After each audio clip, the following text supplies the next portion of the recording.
Hi everyone, in front of me I've got FREEYOND M6 and let me share with you how to change system language on this device. So let's start with opening the settings, and here we have to scroll down to the very bottom to find the system. Then let's tap on languages and input and tap on languages, which is at the top.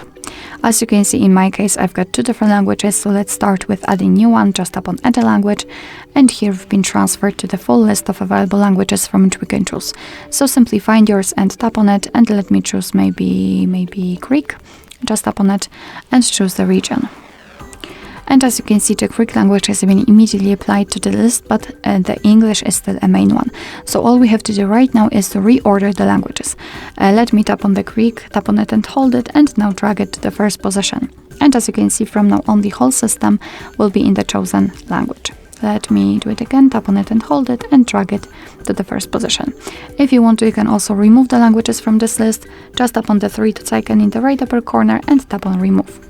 Now let's mark the languages and tap on the trash bin icon, tap on remove, and as you can see, we've got only English left. Alright, so that will be all. Thank you so much for watching. I hope that this video was helpful, and if it was, please hit the subscribe button and leave the thumbs up.